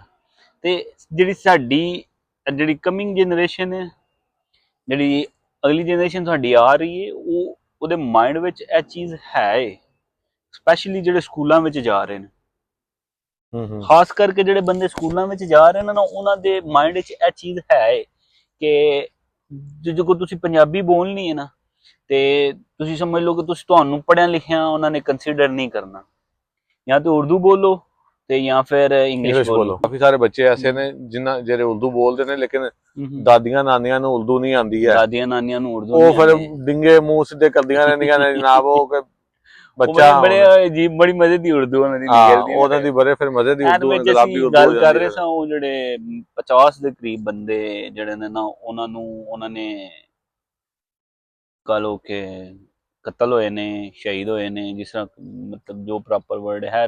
ਇੱਕ ਬੰਦਾ ਅਗਰ ਜਿਹੜਾ ਸਫ਼ਰ ਵਿੱਚ ਜਾਂ ਰੋਜ਼ੀ ਰੋਟੀ ਕਮਾਨ ਉਧਰ ਗਿਆ, ਉਹ ਤਾਂ ਸ਼ਹੀਦ ਹੋਏਗਾ, ਸ਼ਹੀਦੀ ਕੰਸੀਡਰ ਕੀਤਾ। ਸਭ ਨਾਲੋਂ ਵੱਡੀ ਗੱਲ ਹੈ ਕਿ ਬੇਗੁਨਾਹ ਨੇ, ਬਿਲਕੁਲ, ਕਿ ਉਹਨਾਂ ਦਾ ਕੋਈ ਗੁਨਾਹ ਨਹੀਂ ਸੀ ਹੈ। ਸਿਰਫ ਤੇ ਸਿਰਫ ਇੱਕ ਤੁਸੀਂ ਪੰਜਾਬੀ ਹੋਣਾ ਉਹਨਾਂ ਵਾਸਤੇ ਗੁਨਾਹ ਬਣ ਗਿਆ, ਜਾਂ ਫਿਰ ਤੁਸੀਂ ਤੁਹਾਡੀ ਮੁਲਕ ਦੀ ਜਿਹੜੀ ਗੌਰਮੈਂਟ ਹੈ ਉਹਦੇ ਨਾਲ ਪ੍ਰੋਬਲਮ ਹੈ ਤੁਹਾਨੂੰ, ਤੇ ਉਹਦੇ ਨਾਲ ਤੁਹਾਨੂੰ ਕੋਈ ਮਸਲਾ ਹੈ, ਤੇ ਸਿਰਫ ਉਹਨਾਂ ਨੂੰ ਦੱਸਣ ਵਾਸਤੇ ਤੁਸੀਂ ਇਹ ਕੰਮ ਕਰ ਰਹੇ ਹੋ। ਮੈਂ ਉਹਨਾਂ ਦਾ ਤਵੱਜੋ ਆਪਣੇ ਨਾਲ ਕਰਨ ਵਾਸਤੇ, ਉਹਨਾਂ ਦੀ ਤਵੱਜੋ ਸਿਰਫ ਆਪਣੇ ਅੱਛਾ ਪ੍ਰੋਪਰ ਰਿਸਪੌਂਸ ਕਰਦੇ ਨੇ ਪਏ ਨਾ। ਲਾਈਕ ਉਸ ਇਹ ਜਿਹੜਾ 26 ਸਾਲੇ ਦਿਨ ਮੇਰੇ ਖਿਆਲ ਨਾਲ ਹੋਇਆ, 26 ਸਾਲੇ ਦਿਨ ਉਹਨਾਂ ਨੇ ਮੋਹਸਿਨ ਨਕਵੀ ਸਾਹਿਬ ਨੇ ਕਿ 27 ਸਾਲੇ ਦਿਨ ਆ ਕੇ ਨਾ ਪ੍ਰੈਸ ਕਾਨਫਰੰਸ ਕੀਤੀ ਹੈ। ਕਹਿੰਦੇ ਨੇ ਕਿ ਜੀ ਇਹ ਜਿੰਨੇ ਵੀ ਬੰਦੇ ਨੇ ਨਾ, ਇੱਕ SHO ਦੀ ਮਾਰ ਨੇ। ਉਹਨਾਂ ਅਗਲੇ ਦਿਨ ਪੂਰਾ ਥਾਣਾ ਹੀ ਖਿਲਾ ਲਿਆ। ਉਹਨੇ ਕਿਹਾ ਲੋ ਤੁਹਾਡਾ SHO ਵੀ ਸਾਡੇ ਕੋਲ ਜਿਹੜਾ ਤੁਸੀਂ ਕਹਿੰਦੇ ਹੋ। ਬਿਲਕੁਲ ਉਹ ਪੂਰੀ ਤਰ੍ਹਾਂ ਰਿਸਪੌਂਸ ਕਰ ਰਹੇ ਨੇ, ਤੇ ਸਾਡੀ ਸਟੇਟ ਇਸ ਵੇਲੇ ਬਿਲਕੁਲ ਬੇਬਸ ਹੈ। ਸਟੇਟ ਦੀ ਤਾਂ ਬਿਲਕੁਲ ਸਮਝ ਆਉਂਦੀ ਨਹੀਂ ਨਾ ਵੀ ਕਿ ਸਟੇਟ ਕਰਦੀ ਵੀ ਕੀ ਹੈ। ਨਾ ਮਹਿੰਗਾਈ ਨਾ ਕੋਈ ਕੰਟਰੋਲ ਵੀ ਹੁੰਦੀ ਪਾਕਿਸਤਾਨ ਵਿੱਚ, ਨਾ ਮਤਲਬ ਕੋਈ ਕਾਨੂੰਨ ਨਾ ਦੀ ਉੱਥੇ ਕੋਈ ਚੀਜ਼ ਹੀ ਨਹੀਂ ਹੈ। ਕੋਈ ਬੰਦਾ ਕਾਨੂੰਨ ਨੂੰ ਫਾਲੋ ਕਰਕੇ ਨਹੀਂ, ਜਿਹਦੇ ਕੋਲ ਉਹ ਕਹਿੰਦੇ ਜਿਹਦੀ ਲਾਠੀ ਉਹਦੀ ਭੈਂਸ ਯਾਰ ਜਿਹਦੇ ਕੋਲ ਡੰਡਾ ਹੈ, ਜਿਹਦੇ ਜਾਂ recently ਪੰਜਾਬੀ ਚ ਅਸੀਂ ਕਹੀਏ ਜਿਹਦੇ ਕੋਲ ਸੋਟਾ ਹੈ ਉਹਦੀ ਮੱਝ ਜੇ। ਜੀ ਬਿਲਕੁਲ। ਜਿਸ ਤਰ੍ਹਾਂ ਤੁਸੀਂ ਵੇਖ ਲਓ ਇਹ ਜਿਹੜਾ ਨਤਾਸ਼ਾ ਕੇਸ ਹੋਇਆ ਵੇ, ਖੁਦ ਯਾਰ ਉਹ ਠੀਕ ਹੈ ਤੇ ਨਾ, ਅੱਲਾ ਮਾਫ ਉਹ ਕਰੇ। ਤੇ ਵਿਕਟਰੀ ਦਾ ਨਿਸ਼ਾਨ ਬਣਾ ਕੇ ਜਾ ਰਹੀ ਹੈ ਜਨਾਬ, ਵੇਖੋ। ਅੱਛਾ ਉਹ ਮੈਂ ਤੁਹਾਨੂੰ ਕਰ ਦਿਆਂ ਕਿ ਜਿਹੜਾ ਵਿਕਟਰੀ ਦਾ ਨਿਸ਼ਾਨ ਵਾਲੀ ਉਹ ਹੈ ਨਾ ਪਿਕਚਰ, ਉਹ ਫੇਕ ਹੈ। ਅੱਛਾ ਉਹ ਮਤਲਬ ਮੈਂ ਨਾ ਇੱਕ ਜਗ੍ਹਾ ਵੇਖਿਆ ਸੀ, ਉਹਨਾਂ ਨੇ ਦੱਸਿਆ ਸੀ ਕਿ AI ਜਨਰੇਟਿਡ ਹੈ ਨਾ ਜਿਹੜੀ ਵੀਡੀਓ ਜਿਹਦੇ ਚ ਵਿਕਟਰੀ ਦਾ ਨਿਸ਼ਾਨ ਬਣਾਇਆ, ਲੇਕਿਨ ਬੇਸ਼ੱਕ ਫੇਕ ਹੈ, ਲੇਕਿਨ ਤੁਸੀਂ ਉਹਦੀ ਮੌਕੇ ਤੇ ਜਿਹੜੀ ਮੌਕੇ ਦੀ ਵੀਡੀਓ ਵੇਖੋ, ਸਮਾਈਲ ਵੇਖੋ, ਤੇ ਉਹਦੇ ਜਿਹੜੇ ਐਵੇਂ ਉਂਗਲੀਆਂ ਨਾਲ ਜਨਾ ਪਾ ਕਰਦੀ ਹੈ ਭਰਾ ਹੋ ਜਾਓ, ਤੇ ਜਿਸ ਤਰ੍ਹਾਂ ਉਹ ਕਹਿ ਰਹੀ ਹੈ ਕਿ ਤੁਸੀਂ ਮੇਰੇ ਪਿਓ ਨੂੰ ਨਹੀਂ ਜਾਣਦੇ ਆ। ਹਾਂਜੀ, ਉਹ ਅਸਲ ਵਿੱਚ ਨਾ ਆਵਾਮ ਨੂੰ ਨਹੀਂ ਸੀ ਕਰ ਰਹੀ, ਆਵਾਮ ਦਾ ਤੇ ਬਸ ਉਹ ਕਾਨੂੰਨ ਨੂੰ ਵੀ ਕਹਿੰਦੀ ਸੀ। ਹਾਂ ਜਿਹੜਾ ਤੁਹਾਡਾ ਜਿਹੜਾ ਲਾਅ ਹੈ ਨਾ ਜਾਂ ਅਦਾਲਤਾਂ ਤੇ ਸਭ ਤੋਂ ਬਗੈਰਤ ਬੰਦਾ ਜਿਹੜਾ ਮੈਂ ਦੇਖਿਆ ਨਾ ਉਹ ਸਾਰੀ ਸਟੋਰੀ ਦੇ ਵਿੱਚ, ਉਹ ਵੇਖਿਆ ਵਕੀਲ, ਉਹ ਵਕੀਲ ਪੈਸਾ, ਠੀਕ ਹੈ ਨਾ, ਪੈਸਾ। ਤੇ ਜੇ ਬਗੈਰਤ ਬੰਦਾ ਤੁਸੀਂ ਮੈਂਸ਼ਨ ਕੀਤਾ, ਤੇ ਜਿਹੜਾ ਸਭ ਨਾਲੋਂ ਦਲੇਰ ਬੰਦਾ ਉਹਨੂੰ ਵੀ ਤੁਸੀਂ ਮੈਂਸ਼ਨ ਕਰੋ। ਹਾਂ ਡਾਕਟਰ ਜਨਾ ਜਿਹੜਾ ਸੀ ਚੁੰਨੀ ਲਾਲ, ਉਹਨਾਂ ਨੂੰ ਤੁਸੀਂ ਮੈਂਸ਼ਨ ਜ਼ਰੂਰ ਕਰੋ ਕਿ ਉਸ ਬੰਦੇ ਨੇ ਹਿੰਮਤ ਬਹੁਤ ਹਿੰਮਤ ਕੀਤੀ, ਉਹਨੇ ਪ੍ਰੈਸ਼ਰ ਸਹਿਆ ਤੇ ਉਹਨੇ ਰਿਪੋਰਟ ਉਹਨੇ ਸਹੀ ਦਿੱਤੀ, ਉਹਨੇ ਕਿਹਾ ਕੋਈ ਇਸ਼ੂ ਨਹੀਂ ਹੈ ਕਿਉਂਕਿ ਇਹਨਾਂ ਪੁਰਾਣਾ ਰਿਕਾਰਡ ਪੇਸ਼ ਹੀ ਨਹੀਂ ਕੀਤਾ। ਬਿਲਕੁਲ ਉਹ ਐਂ ਜੀ, ਕਿਉਂਕਿ ਅੱਛਾ ਮੈਂ ਇੱਕ ਨਾ ਵੇਖ ਰਿਹਾ ਸਾਂ ਡਿਬੇਟ ਵੇਖ ਰਿਹਾ ਸਾਂ ਟੀਵੀ ਦੇ ਉੱਤੇ, ਜਿਹਦੇ ਵਿੱਚ ਨਾ ਉਹਨੇ ਵਕੀਲ ਨੂੰ ਬੁਲਾਇਆ ਗਿਆ ਸੀ ਉਹਦੇ ਵਿੱਚ। ਅੱਛਾ ਉਹਦੇ ਨਾ ਉਹ ਜਿਹੜਾ ਐਂਕਰ ਹੈ ਨਾ ਉਹ ਸਵਾਲ ਪਿਆ ਕਰਦਾ ਕਿ ਉਹਨੂੰ ਕਹਿੰਦਾ ਕਿ ਉਹ ਜ਼ਿਹਨੀ ਮਰੀਜ਼ ਹੈ ਤੇ ਡਰਾਈਵਿੰਗ ਲਾਇਸੈਂਸ ਉਹਨੂੰ ਕਿਹਨੇ ਦਿੱਤਾ। ਹਾਂ ਬਿਲਕੁਲ। ਉਹ ਕਹਿੰਦਾ ਜੀ ਨਹੀਂ ਜੀ ਉਹ ਇਸ ਤਰ੍ਹਾਂ ਕਰਕੇ ਯੂਕੇ ਦਾ ਲਾਇਸੈਂਸ ਹੈ ਤੇ ਯੂਕੇ ਦਾ ਲਾਇਸੈਂਸ 10 ਸਾਲ ਦਾ ਹੁੰਦਾ ਵੇ, ਵਕੀਲ ਕਹਿ ਰਿਹਾ ਜਿਹੜਾ ਯੂਕੇ ਦਾ ਲਾਇਸੈਂਸ 10 ਸਾਲ ਦਾ ਹੁੰਦਾ ਵੇ, ਇੰਜ ਤੁਹਾਨੂੰ ਪਤਾ ਕੋਈ ਨਹੀਂ ਹੈ। ਉਹਨੇ ਕਿਹਾ ਚਲ 10 ਸਾਲ ਦਾ ਵੀ ਹੁੰਦਾ, ਲੇਕਿਨ ਜੂੰ ਹੀ ਇਹ ਜ਼ਿਹਨੀ ਮਰੀਜ਼ਾਂ ਹੁੰਦੀਆਂ ਨੇ ਤਾਂ ਤੁਹਾਨੂੰ ਸਿਲੰਡਰ ਕਰ ਦੇਣਾ ਚਾਹੀਦਾ, ਸਿਲੰਡਰ ਬਿਲਕੁਲ ਕਰ ਦੇਣਾ ਚਾਹੀਦਾ, ਤੁਹਾਨੂੰ ਚਾਹੀਦਾ ਸਿਲੰਡਰ ਕਰ ਦਿਓ ਕਿ ਜੀ ਇਹ ਜੀ ਅਸੀਂ ਵਾਪਸ ਕਰ ਰਹੇ ਹਾਂ ਕਿਉਂਕਿ ਇਹ ਜ਼ਿਹਨੀ ਮਰੀਜ਼ ਆ ਤੇ ਅਸੀਂ ਨਹੀਂ ਚਾਹੁੰਦੇ ਕਿ ਇਹ ਗੱਡੀ ਚਲਾਵੇ। ਦੂਸਰੀ ਗੱਲ, ਠੀਕ ਹੈ ਨਾ, ਦੂਸਰੀ ਗੱਲ ਇਹ ਵੇ ਕਿ ਅਗਰ ਉਹ ਜ਼ਿਹਨੀ ਮਰੀਜ਼ਾ ਹੈ ਵੇ ਤਾਂ ਗੱਡੀ ਕਿਹਨੇ ਦਿੱਤੀ ਇਹਨੂੰ? ਜ਼ਾਹਿਰੀ ਗੱਲ ਹੈ, ਹਕੀਕਤਨ ਇਹ ਸਵਾਲ ਜੀ ਉਹਨੇ ਕਿਹਾ ਜੀ ਉਹ ਪਤਾ ਨਹੀਂ ਲੱਗਾ ਹੈ ਤੇ ਉਹ ਗੱਡੀ ਲੈ ਕੇ ਨਿਕਲ ਗਈ। ਉਹਨੇ ਕਿਹਾ ਚਲ ਇਹ ਵੀ ਠੀਕ ਹੈ, ਮੰਨ ਲਿਆ ਗੱਡੀ ਲੈ ਕੇ ਨਿਕਲ ਗਈ, ਕਿਸੇ ਨੂੰ ਪਤਾ ਨਹੀਂ ਲੱਗਾ, ਉਹ ਗੱਡੀ ਲੈ ਕੇ ਨਿਕਲ ਗਈ। ਤੁਸੀਂ ਇਹ ਦੱਸੋ ਯੂਕੇ ਦੇ ਜਨਾ ਲਾਇਸੈਂਸ ਤੇ ਪਾਕਿਸਤਾਨ 'ਚ ਗੱਡੀ ਚੱਲ ਸਕਦੀ ਹੈ? ਨਹੀਂ ਚੱਲ ਸਕਦੀ, ਹਾਲਾਂਕਿ ਨਹੀਂ ਚੱਲ ਸਕਦੀ, ਤੁਹਾਨੂੰ ਇੰਟਰਨੈਸ਼ਨਲ ਚਾਹੀਦਾ ਵੇ। ਬਿਲਕੁਲ ਇੰਟਰਨੈਸ਼ਨਲ ਲਾਇਸੈਂਸ ਚਾਹੀਦਾ ਹੁੰਦਾ ਵੇ ਤੁਹਾਨੂੰ, ਤੇ ਤੁਸੀਂ ਕਿਵੇਂ ਚਲਾ ਸਕਦੇ ਹੋ ਗੱਡੀ ਉਹਦੇ ਤੇ? ਹਾਂ उनको वो कि अगर दिमागी तवाज़ुन नहीं ठीक तो फिर यूके में चला गड्डी चला के चेक करें। बिल्कुल उत्थे एक बारी अपना वो लक अजमाए, लक अजमा के चेक करे। असल विच कानून एक बंदे दी कीमत है 50 लाख रुपया, बिना ना ट्वीट में ना करा लो हसन दा। काफी सारे बंदे कहने जी कि तुसी इस मौके ते गल क्यों नहीं करदे पे। हां जी तो बड़ा अच्छा ट्वीट आया सी। बिल्कुल मैं मेरी नज़र ਉਹ ਕਹਿੰਦਾ ਅਸੀਂ ਜਿੰਨਾ ਉਹ ਲੋਕਾਂ ਦੇ ਪਿੱਛੇ ਜਿੰਨਾ ਭਜਨੇ ਆ ਸਾਰਾ ਕੁਝ ਕਰਨੇ ਆ ਤੇ ਅਲਫਿਨਾਲ ਕੀ ਹੁੰਦਾ ਵੇ ਕਿ ਉਹ ਬੰਦੇ ਪੈਸੇ ਲੈਂਦੇ ਨੇ ਤੇ ਪੈਸੇ ਲੈ ਕੇ ਰਫੂ ਚੱਕਰ ਹੋ ਜਾਂਦੇ ਨੇ। ਲਾਈਕ ਉਹ ਜਿਹੜਾ ਬੜਾ ਫੇਮਸ ਕੇਸ ਸੀ ਸ਼ਾਹਰੁਖ ਜਤੋਈ ਵਾਲਾ, ਹਾਂਜੀ ਉਹ ਜਿਹੜਾ ਸ਼ਾਹਜ਼ੇਬ ਕਤਲ ਕੇਸ ਜਿਹੜਾ ਹੋਇਆ ਸੀ, ਉਹਦੇ ਵਿੱਚ ਉਹਦੀ ਲਾਸ਼ ਫੋਟੋ ਵੇਖੋ ਨਾ, ਜਦੋਂ ਬਿਲਕੁਲ ਬਰੀ ਹੋ ਕੇ ਬਾਹਰ ਨਿਕਲਿਆ ਸੀ। ਇੰਟਰਨੈਟ ਇਨਫਲੂਐਂਸਰ ਕਹਿ ਲਓ, ਚਲੋ ਟਿਕਟੌਕ ਇਨਫਲੂਐਂਸਰ, ਉਹ ਨਾ ਬਿੱਲ ਦਿਖਾ ਕੇ ਨਾ ਤੇ ਪਾਕਿਸਤਾਨ ਦੀ ਤੇ ਸਪੇਨ ਦੀ ਨਾ ਕੰਪੈਰੀਜ਼ਨ ਕਰ ਰਹੇ ਸਨ ਸ਼ਾਇਦ ਨਾ। ਮੈਂ ਉਹ ਵੀਡੀਓ ਦੇਖੀ, ਹਾਂ ਕਿੰਨਾ ਬਿੱਲ ਦੱਸ ਰਹੇ ਸਨ ਮੇਰੇ ਖਿਆਲ ਨਾਲ ਮੈਨੂੰ ਐਗਜ਼ੈਕਟਲੀ ਯਾਦ ਨਹੀਂ ਆ, 80 ਯੂਰੋ ਦੱਸ ਰਹੇ, 70-80 ਯੂਰੋ ਦੱਸ ਰਹੇ ਸਨ। ਤੇ ਪਹਿਲੇ ਦੀ ਸਵਾਲ ਹੈ ਕਿ 70-80 ਯੂਰੋ ਕਿਹੜੇ ਇਲਾਕੇ 'ਚ ਬਿੱਲ ਆ ਰਿਹਾ? ਨਹੀਂ ਜਿੰਨਾ ਉਹ ਗੱਲ ਠੀਕ ਸੀ ਉਹਦੀ। ਦੇਖੋ ਮੈਂ ਜਿਹੜਾ ਨਾ ਉਹਨਾਂ ਨੇ ਅੱਛਾ ਇੱਕ ਤੇ ਇਹ ਵੀਡੀਓ ਬਣਾਈ ਸੀ ਨਾ ਜਿਹੜੀ ਬਿੱਲ ਵਾਲੀ, ਠੀਕ ਹੈ ਨਾ, ਬਿੱਲ ਤੋਂ ਇਲਾਵਾ ਜਾਂ ਇੱਕ ਹੋਰ ਵੀਡੀਓ ਬਣਾਈ ਸੀ ਉਹਨਾਂ ਨੇ, ਤੇ ਉਸ ਬੰਦੇ ਨੇ ਇੱਕ ਹੋਰ ਵੀਡੀਓ ਬਣਾਈ ਸੀ, ਉਹਦੇ ਵਿੱਚ ਨਾ ਉਹ ਦੱਸ ਰਹੇ ਸੀ ਕਿ ਮਕਾਨ ਦਾ ਕਿਰਾਇਆ ਕਿੰਨਾ ਤੇ ਖਰਚਾ ਕਿੰਨਾ ਹੁੰਦਾ ਵੇ।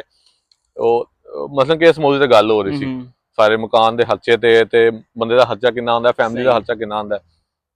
ਜਿਹੜੇ ਬਿੱਲਾਂ ਤੱਕ ਦੀ ਗੱਲ ਹੈ ਨਾ, ਬਿੱਲਾਂ ਤੇ ਮੈਂ ਨਾ ਉਹਨਾਂ ਨਾਲ ਐਗਰੀ ਕਰਦਾ ਉਸ ਬੰਦੇ ਨਾਲ। ਅੱਛਾ, ਲੇਕਿਨ ਜਿਹਦੀ ਬਾਅਦ ਕੀਤੀ ਨਾ ਕਿਰਾਏ ਦੀ ਗੱਲ ਤੇ ਖਰਚੇ ਦੀ ਗੱਲ, ਜੀ ਇੰਨਾ ਖਰਚਾ ਹੋ ਰਿਹਾ, ਉਹਦੇ ਤੇ ਮੈਂ ਐਗਰੀ ਨਹੀਂ ਕਰਾਂਗਾ। ਹਾਂ ਦੇਖੋ ਹਰ ਇੱਕ ਦਾ ਲਾਈਫ ਸਟਾਈਲ ਜਿਹੜਾ ਨਾ ਉਹ ਡਿਫਰੈਂਟ ਹੈ, ਠੀਕ ਹੈ ਨਾ, ਉਹ ਵੀ ਠੀਕ ਹੈ ਬਿਲਕੁਲ। ਲੇਕਿਨ ਅਗਰ ਤੁਸੀਂ ਇੱਕ ਨਾਰਮਲ ਲਾਈਫ ਜੀਣਾ ਚਾਹੁੰਦੇ ਹੋ ਨਾ, ਜਿਹਦੇ ਵਿੱਚ ਤੁਸੀਂ ਕੀ ਨਾਮ ਹੈ ਥੋੜਾ ਬਾਲਾ ਅੱਛਾ ਖਾਓ, ਮਤਲਬ ਕਿ ਹਫਤੇ 'ਚ ਇੱਕ ਦਿਨ ਬੱਕਰਾ ਵੀ ਪੱਕ ਜੇ, ਉਹ ਕਿਤੇ ਵੱਡਾ ਗੋਸ਼ਤ ਵੀ ਪੱਕ ਜੇ, ਕਿਤੇ ਮੁਰਗੀ ਵੀ ਪੱਕ ਜੇ, ਠੀਕ ਹੈ ਨਾ, ਤੇ ਉਹਦੇ ਵਿੱਚ ਇੰਨਾ ਖਰਚਾ ਨਹੀਂ ਹੁੰਦਾ ਹੈ। ਸਾਡਾ ਇੱਕ ਦੋਸਤ ਰਹਿੰਦਾ ਇੱਕ ਜਗ੍ਹਾ ਤੇ, ਉਹ ਤੁਹਾਡਾ ਵੀ ਦੋਸਤ ਹੈ, ਠੀਕ ਹੈ ਨਾ। ਉਹਨਾਂ ਦਾ ਪਿਛਲੇ ਮਹੀਨੇ ਦਾ ਖਰਚਾ ਆਇਆ 43 ਯੂਰੋ।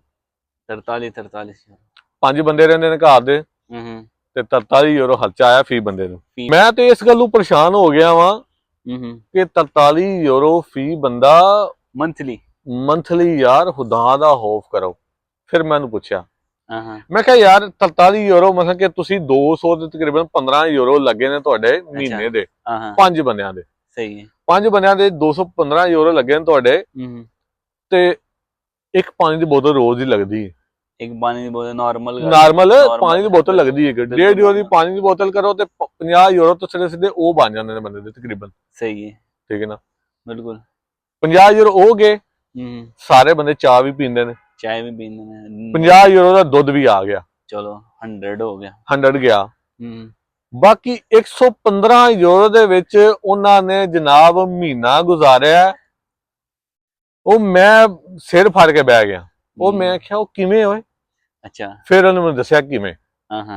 ਉਹ ਕਹਿੰਦਾ ਇੱਕ ਦਿਨ ਬੰਦਾ ਸੀ ਲੋਬੀਆ, ਸਹੀ ਹੋ ਗਿਆ। ਅਗਲੇ ਦਿਨ ਬਣੇ ਹੈ ਚਨੇ ਦੀ ਦਾਲ, ਬਿਲਕੁਲ ਠੀਕ। ਅਗਲੇ ਦਿਨ ਬਣ ਰਹੇ ਮਸਰ ਬਣ ਰਹੇ ਨੇ। ਉਸ ਤੋਂ ਅਗਲੇ ਦਿਨ ਫਿਰ ਕਿ ਨਾਮ ਹੈ ਮਾਸ਼ ਦੀ ਦਾਲ ਬਣਦੀ ਹੈ। ਉਸ ਤੋਂ ਅਗਲੇ ਦਿਨ ਫਿਰ ਮਸਰਾਂ ਦੀ ਦਾਲ ਬਣ ਗਈ ਹੈ। ਸਹੀ ਹੋ ਗਿਆ। ਫਿਰ ਇੱਕ ਦੇ ਵਿੱਚ 2 ਹਫ਼ਤੇ ਬਾਅਦ ਕੁੱਕੜ ਆ ਗਿਆ ਵਿੱਚ ਇੱਕ ਵਾਰ। ਅੱਛਾ, ਉਹ ਪਤਾ ਕੀ, ਅਗਰ ਤੁਸੀਂ ਪਾਕਿਸਤਾਨੀ ਨਹੀਂ ਯਾਰ, ਮੇਰੀ ਗੱਲ ਸੁਣ, ਪਾਕਿਸਤਾਨੀ ਰੋਡ ਤੋਂ ਗੁਜ਼ਰਦੇ ਹੋ ਨਾ, ਤੇ ਉਹਨਾਂ ਨੇ ਨਾ ਅਕਸਰ ਨਾ ਉਹ ਜਿਹੜੇ ਸਾਈਡ ਤੇ ਮਹਿਲ ਉਹ ਪਿਲਰ ਟਾਈਪ ਬਣੇ ਹੁੰਦੇ ਨੇ, ਉਹਨਾਂ ਤੇ ਲਿਖ ਕੇ ਲਾਇਆ ਹੁੰਦਾ ਦਾਲੇ ਗੋਸ਼ਤ ਕਾ ਨੇਮੁਲ ਬਦਲ। ਹਾਂਜੀ, ਉਹ ਫਿਰ ਉਹਨੇ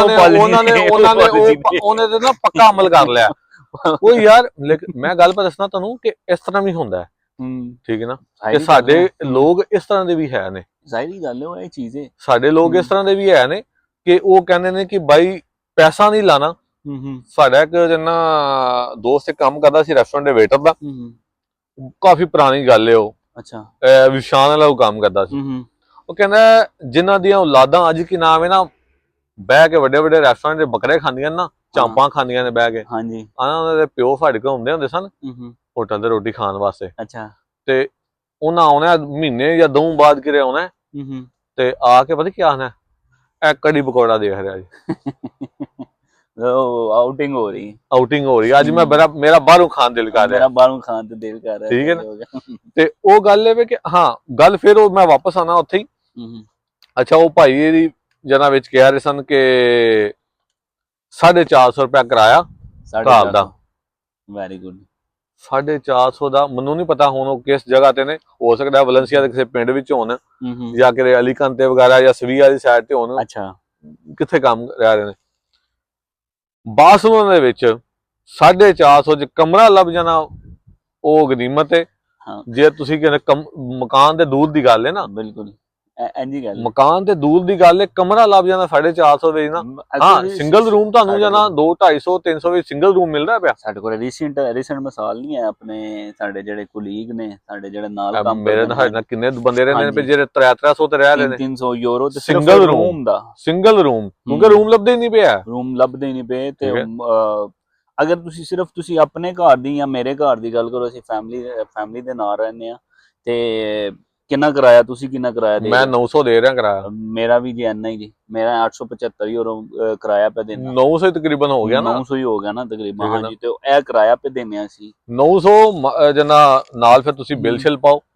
ਚਲੋ ਮੈਂ 200 ਤੇ ਐਗਰੀ ਕਰਨਾ, ਜੇ 200 ਦੀ ਨਾਲ ਗੱਲ ਕੀਤੀ ਸੀ ਕਿ 200 ਜਿਹੜੇ ਬਿੱਲ ਨੇ ਨਾ 200 ਹੀ ਆਉਂਦੇ ਨੇ ਤਕਰੀਬਨ, ਕਿਉਂਕਿ 70 ਤੋਂ 80 ਜਾਂ ਜਿਹੜਾ ਮਿਨੀਮਮ ਹੈ ਨਾ ਤਕਰੀਬਨ 50 ਤੋਂ 60 ਯੂਰੋ ਬਿਜਲੀ ਦਾ ਬਿੱਲ ਆਉਂਦਾ। ਬਿਲਕੁਲ, ਉਹਦੇ ਵਿੱਚ ਤੁਸੀਂ ਤਕਰੀਬਨ ਇੱਕ ਸਿਲੰਡਰ ਪਾ ਲਓ। ਅਗਰ ਸਿਲੰਡਰ ਨਹੀਂ ਆਇਆ ਤੇ ਜਿਹੜਾ ਤੁਹਾਡੀ ਗੈਸ ਹੈ ਤਕਰੀਬਨ ਉਹ ਵੀ 30 ਤੋਂ 35 ਯੂਰੋ ਦੀ ਲੱਗ ਜਾਂਦੀ ਤਕਰੀਬਨ। ਉਸ ਤੋਂ ਬਾਅਦ ਪਾਣੀ ਦਾ ਬਿੱਲ ਜਿਹੜਾ ਨਾ, ਜਿਹੜਾ ਨਾਰਮਲ ਫੈਮਿਲੀ ਦਾ ਜਿਹੜਾ ਪਾਣੀ ਦਾ ਬਿੱਲ ਉਹ ਤਕਰੀਬਨ 80 90 ਨਾਰਮਲ ਆਉਂਦਾ। ਸਾਡਾ ਹੋ ਸਕਦਾ ਘੱਟ ਵੀ ਆਉਂਦਾ ਹੋਵੇ, ਲੇਕਿਨ ਤਕਰੀਬਨ ਇੰਨਾ ਹੀ ਆਉਂਦਾ ਵੇ। ਡਿਪੈਂਡ ਕਰਦਾ ਤੁਹਾਡੇ ਪਾਣੀ ਦੇ ਯੂਜ਼, ਪਾਣੀ ਦਾ ਬਿੱਲ ਠੀਕ ਠਾਕ ਆਉਂਦਾ। ਅਜੇ ਹੁਣ ਗੱਲ ਹੋ ਰਹੀ ਸੀ ਕਿ ਬਾਸਲਾਂ ਦੇ ਵਿੱਚ ਰੈਸ਼ ਨਹੀਂ ਲੱਭਦੀ ਹੈ ਬਈ, ਤੇ ਬੰਦੇ ਦਾ ਫੋਨ ਵੀ ਆ ਗਿਆ ਨਾਲ ਹੀ ਮੈਨੂੰ ਰੈਸ਼ ਲੱਭ ਕੇ ਦਿਓ, ਠੀਕ ਹੈ। ਤੇ ਮੈਂ ਕਿਹਾ ਚਲੋ ਵੇਖਦੇ ਆ ਕਿਸ ਪਾਸੇ।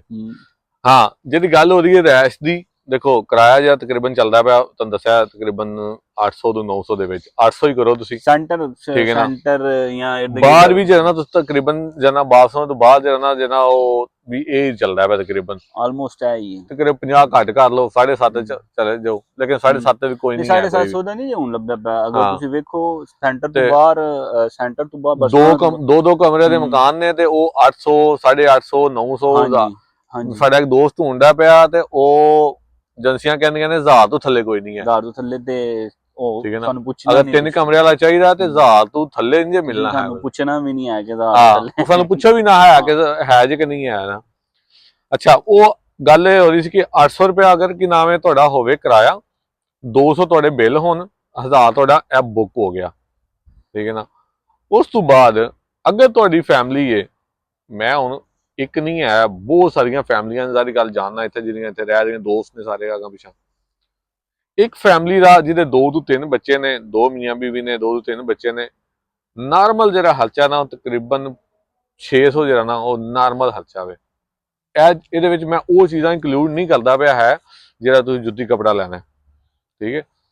ਹਾਂ ਜਿਸ ਤਰ੍ਹਾਂ ਅੱਗੇ ਗੱਲ ਹੋ ਰਹੀ ਹੈ ਕਿ ਰੋਜ਼ ਦਾਲ ਪੱਕੇ ਤੇ ਰੋਜ਼ ਲੋਬੀਆ ਪੱਕੇ ਤੇ ਫੇਰ ਕੁਝ ਨਹੀਂ ਕੀਤਾ ਜਾ ਸਕਦਾ ਤੇ ਲੇਕਿਨ ਅਗਰ ਤੁਹਾਡੇ ਬੱਚੇ ਰਹਿ ਰਹੇ ਨੇ ਫਰਜ਼ ਕਰੋ ਬੱਚਿਆਂ ਨੂੰ ਸੁਬਾਹ ਜੇ ਨਾ ਤੁਸੀਂ ਨਾਸ਼ਤਾ ਬਣਾ ਕੇ ਦੇਣਾ ਬ੍ਰੈਡ ਬਣਾ ਕੇ ਦੇਣੇ ਨੇ ਅੰਡੇ ਲਿਆਣੇ ਨੇ ਉਹ ਚੀਜ਼ਾਂ ਕਾਫੀ ਨੇ ਜੈਮ ਲਿਆ ਨਾਰਮਲ ਲਾਈਫ ਅਗਰ ਇੱਕ ਨਾਰਮਲ ਇੱਕ ਤੁਸੀਂ ਇੱਕ ਨਾਰਮਲ ਲਾਈਫ ਦੇਣੀ ਹੈ ਜਾਂ ਤੁਸੀਂ ਉਹਨਾਂ ਨੂੰ ਸ਼ਟ ਅਪ ਕਾਲ ਨਹੀਂ ਦੇਣੀ ਅਗਰ ਤੁਹਾਨੂੰ ਕੁਝ ਹੈ ਮੰਗਦੇ ਨੇ ਤੇ ਇਹ ਨਹੀਂ ਕਹਿੰਦੇ ਆ ਕਿ ਸਾਨੂੰ ਫਰਜ਼ ਕਰੋ ਇੱਕ ਸ਼ਹਿਰ ਲੈਣ ਚੱਲੇ ਆ ਤੁਸੀਂ ਬਾਹਰ ਚੱਲੇ ਹੋ ਤੇ ਉਹ ਕਹਿੰਦੇ ਨੇ ਅਸੀਂ ਤੁਹਾਡੇ ਨਾਲ ਜਾਣਾ ਤੁਸੀਂ ਇਸ ਵਾਸਤੇ ਨਹੀਂ ਲੈ ਕੇ ਜਾਂਦੇ ਪਏ ਨਾਲ ਕਿ ਮੈਂ ਨਾਲ ਲੈ ਕੇ ਜਦ ਦੁਕਾਨ ਨੂੰ ਕੁਛ ਹੈ ਪਸੰਦ ਆ ਜਾਣੀ ਹੈ ਤਾਂ ਫਿਰ ਮੈਨੂੰ ਲੈ ਕੇ ਦੇਣੀ ਪੈਣੀ ਬਿਲਕੁਲ ਠੀਕ ਹੈ।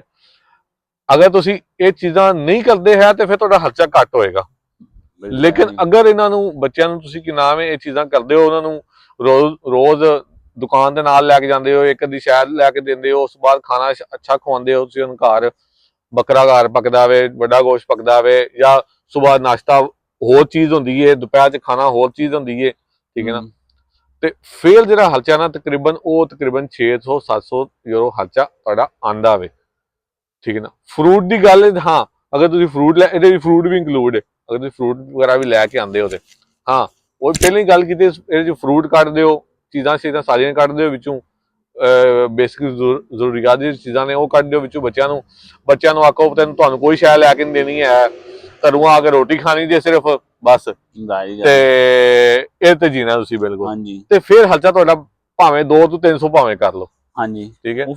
ਲੇਕਿਨ ਅਗਰ ਤੁਸੀਂ ਬੱਚਿਆਂ ਨੂੰ ਇੱਕ ਨਾਰਮਲ ਲਾਈਫ ਦੇਣੀ ਹੈ ਸੁਬਾਹ ਬੱਚਾ ਕਹਿ ਰਿਹਾ ਜੀ ਮੈਂ ਸੈਂਡਵਿਚ ਖਾਣਾ ਜੇ ਤੁਸੀਂ ਉਹਨੂੰ ਸੈਂਡਵਿਚ ਬਣਾ ਕੇ ਦੇ ਰਹੇ ਹੋ ਜਾਂ ਬੱਚਾ ਕਹਿੰਦਾ ਜੀ ਮੈਨੂੰ ਮੈਂ ਫਰੂਟ ਵਾਲੀ ਦਹੀਂ ਖਾਣੀ ਹੈ ਤੁਸੀਂ ਉਹਨੂੰ ਦਹੀਂ ਲੈ ਕੇ ਦੇ ਰਹੇ ਹੋ ਤੇ ਫਿਰ ਤੁਹਾਡਾ ਖਰਚਾ ਹੋਰ ਤਰ੍ਹਾਂ ਦਾ ਵੇ ਠੀਕ ਹੈ।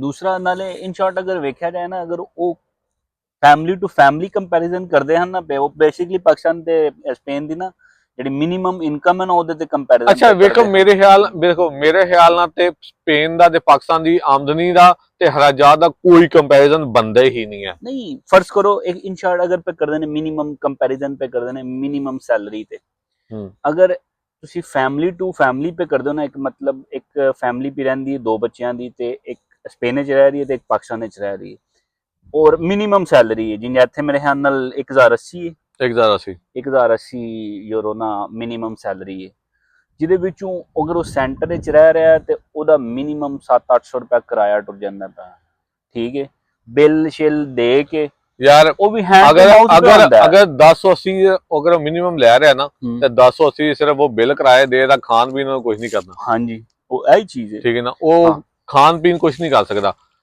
ਅਗਰ ਇੱਥੇ ਮਿਨੀਮਮ ਜਿਹੜਾ ਬੰਦਾ ਨਾ ਕੁਝ ਬੰਦੇ ਅੱਛਾ ਉਹ ਬੰਦੇ ਮੇਰੇ ਨਾਲ ਇਤਫਾਕ ਨਹੀਂ ਕਰਨਗੇ ਜਿਨ੍ਹਾਂ ਦੀ ਫੈਮਿਲੀ ਇੱਥੇ ਕੋਈ ਨਹੀਂ ਆਈਆਂ ਬਿਲਕੁਲ ਉਹ ਨਹੀਂ ਕਰ ਸਕਦੇ ਠੀਕ ਹੈ ਨਾ ਕਿਉਂਕਿ ਉਹਨਾਂ ਦਾ ਉਹ ਦਿਮਾਗ 'ਚ ਗੱਲ ਹੈ ਬੈਠੀ ਹੈ ਕਿ ਯਾਰ ਕਿੰਨਾ ਖਾ ਲੈਂਦੇ 50 ਯੂਰੋ ਖਰਚਾ ਹੋ ਜਾਏਗਾ ਮਹੀਨੇ ਦਾ 100 ਯੂਰੋ ਖਰਚਾ ਹੋ ਜਾਏਗਾ 200 ਖਰਚਾ ਹੋ ਜਾਏਗਾ ਇੰਨਾ ਖਰਚਾ ਲੇਕਿਨ ਤੁਹਾਨੂੰ ਉਸ ਟਾਈਮ ਰਿਅਲਾਈਜ਼ ਹੋਏਗਾ ਜਿਸ ਟਾਈਮ ਤੁਹਾਡੀ ਫੈਮਿਲੀ ਇੱਥੇ ਹੋਵੇਗੀ ਬਿਲਕੁਲ ਤੁਹਾਨੂੰ ਉਸ ਟਾਈਮ ਇਹ ਚੀਜ਼ਾਂ ਦਾ ਸਹੀ ਪਤਾ ਲੱਗੇਗਾ ਕਿ ਖਰਾਜਾਤ ਕਿਸ ਚੀਜ਼ ਦਾ ਨਾਮ ਹੈ ਠੀਕ ਹੈ ਨਾ। ਹਾਂ ਅਗਰ ਫੈਮਿਲੀ ਟੂ ਫੈਮਿਲੀ ਦਾ ਤੇ ਮੈਂ ਤੁਹਾਨੂੰ ਦੱਸ ਰਿਹਾ ਕਿ ਉਹ ਮਿਨੀਮਮ ਇਨਕਮ ਵਾਲਾ ਇੱਥੇ ਵੀ ਹੈਂਡ ਟੂ ਮਾਊਥ ਹੈ ਪਾਕਿਸਤਾਨ ਵਿੱਚ ਤੇ ਸਮਝ ਲਓ ਕਿ ਉਹ ਮੈਂ ਮੋਰ ਤੁਹਾਨੂੰ ਦੈਨ ਹੈਂਡ ਟੂ ਮਾਊਥ ਹੈ। ਹਾਂ ਬਿਲਕੁਲ। ਤੇ ਅਗਰ ਤੁਸੀਂ ਕੱਲੇ ਦੀ ਕਰਦੇ ਹੋ, ਜਿਨ ਮੈਂਸ਼ਨ ਕੀਤਾ ਇਹਨਾਂ ਨੇ ਕੱਲੇ ਦੀ ਪੇ ਕਰਦੇ ਹੋ, ਤੇ ਕੱਲੇ ਅਗਰ ਮਿਨੀਮਮ ਕੱਲਾ ਵਾਲਾ ਤੇ ਸਿੱਧੀ ਗੱਲ ਹੈ ਵੇ, ਮੈਂ ਸਿੱਧਾ ਕਹਿ ਰਿਹਾ ਕਿ ਅਗਰ ਉਹ 250 ਦਾ ਕਮਰਾ ਲੈ ਕੇ ਰਹਿੰਦਾ ਪਿਆ, ਹਾਂਜੀ, ਉਸ ਤੋਂ ਬਾਅਦ ਅਗਰ ਉਹ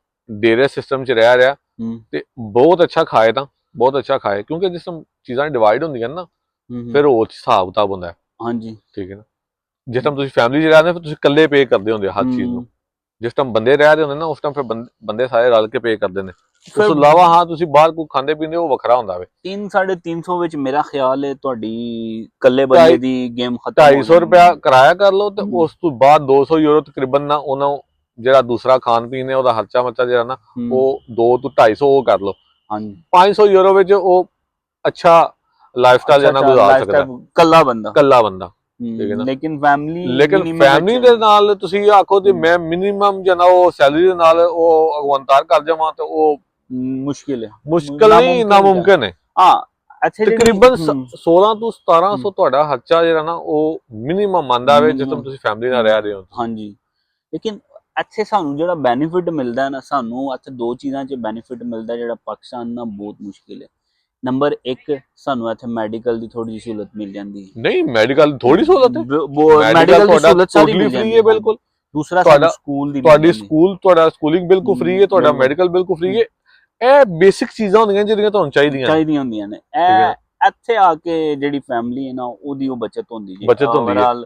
ਜੇ ਅਗਰ ਕਹੋ ਤੇ ਬਾਕੀ ਤਕਰੀਬਨ ਆਲਮੋਸਟ ਹਾਂ, ਅਗਰ ਕੋਈ ਫਿਰ ਜਿਹੜੇ ਤੁਸੀਂ ਅਯੂਦਾ ਵਗੈਰਾ ਅਪਲਾਈ ਕਰਦੇ ਨੇ ਫੈਮਲੀਆਂ ਉਹ ਚਲੋ ਉਹਨਾਂ 'ਚ ਥੋੜਾ ਜਿਹਾ ਬੈਨੀਫਿਟ ਮਿਲ ਜਾਂਦਾ। ਉਹਦੇ 'ਚ ਇਹ ਦੇਖੋ ਉਹਦੇ 'ਚ ਤੁਸੀਂ ਅਗਰ ਕੋਈ ਬੰਦਾ ਫਰਜ਼ ਕਰੋ ਨਾਰਮਲ ਜਿਹੜੀ ਬੇਸਿਕ ਤਨਖਾਹ ਇੱਥੇ ਚੱਲਦੀ ਹੈ ਤਕਰੀਬਨ 1400 ਰੁਪਏ ਚੱਲਦੀ ਹੈ। ਹਾਂਜੀ, ਠੀਕ ਹੈ ਨਾ। ਅਗਰ ਉਹਦੇ ਵਿੱਚ ਜਿਹੜਾ ਕਿਰਾਏ ਦੀ ਮੱਧ 'ਚ ਪੈਸੇ ਆ ਰਹੇ ਨਾ ਉਹ 200 ਰੁਪਏ ਐਡ ਹੋਵੇ ਨਾ ਤੇ ਫਿਰ ਵੀ ਉਹ ਵਿਚਾਰਾ ਜਨਾ ਬਿਲਕੁਲ ਸਮਝ ਲਓ ਕਿ ਹੈਂਡ ਟੂ ਮਾਊਥ ਹੀ ਹੁੰਦਾ ਨਾ ਤਕਰੀਬਨ। ਠੀਕ ਹੈ ਨਾ। ਉਹ ਅਗਰ 200 ਰੁਪਏ ਨੂੰ ਲੱਭ ਵੀ ਜਾਂਦਾ ਨਾ ਤਾਂ ਉਹ ਹੈਂਡ ਟੂ ਮਾਊਥ ਹੀ ਹੈ ਬਿਲਕੁਲ ਵੀ। ਉਹ ਬੜਾ ਸੋਚ ਕੇ ਖਰਚਾ ਕਰਨਾ ਪੈਂਦਾ ਹੈ। ਤੁਹਾਨੂੰ ਵੇਖਣਾ ਪੈਂਦਾ ਕਿ ਹਾਂਜੀ ਮੈਂ ਕਿਵੇਂ ਚੱਲਣਾ ਵੇ, ਕੀ ਹਿਸਾਬ ਕਿਤਾਬ ਹੈ ਮੇਰਾ।